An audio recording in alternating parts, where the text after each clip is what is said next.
વૈષ્ણવજન તો તેને કહીએ જે પીડ પરાઈ જાનાને રે।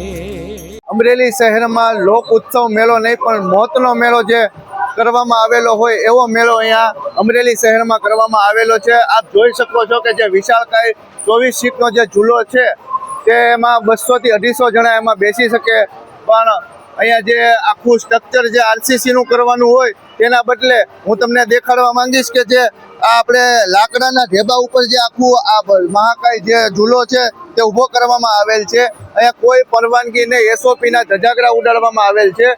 અહીંના પ્રાંત કલેક્ટરને વાત કરવામાં આવી તો પ્રાંત કલેક્ટર અહીંયા હાજર નથી, મીડિયા સમક્ષ હાજર રહી શકેલ નથી। આ લોકમેળો નહીં, ઉત્સવ મેળો નહીં પણ મોતનો મેળો જે છે જે આ ઉપરથી સાબિત થાય છે કે આમાં શું થશે, આગળ એની કાર્યવાહી કોણ કરશે। એક પણ એસઓપી નું પાલન નથી થતું। વાયર ખુલ્લા રાખ્યા છે, વાયરના સેફટીના તારીખો નથી, લાકડાના ઢેબા મૂક્યા છે। આ સરકારમાં આ બધું સ્વાભાવિક છે, કારણ કે આ મોતના રાજકારણ ઉપર રમનારી આ સરકાર છે, આ તંત્ર છે। આ તંત્રએ છાસવારે કેટલી ગુજરાતમાં ઘટનાઓ ઘટી છે, દેશમાં ઘટનાઓ ઘટી છે, માત્ર ને માત્ર બોધપાઠ લેવાનું એને ખાલી બહાના બતાવ્યા છે। આ સરકારના રાજમાં ખરેખર આવા મેળાઓ અને લફંગાઓને મોટું સ્થાન મળ્યું છે।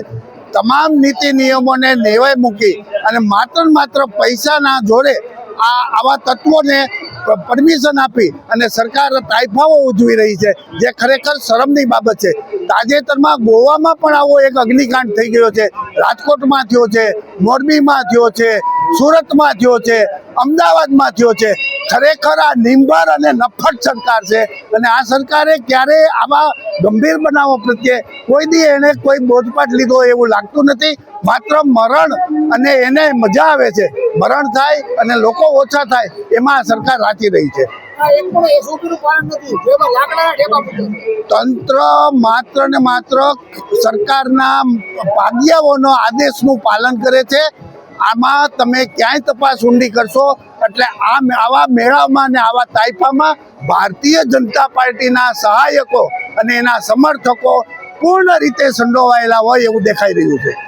આમાં કાલે અમારે કઈ જાનહાની થાય તો શું કોણ કાર્યવાહી લેશે? નવજીવન ન્યૂઝ, નૌશાદ કાદરી, અમરેલી।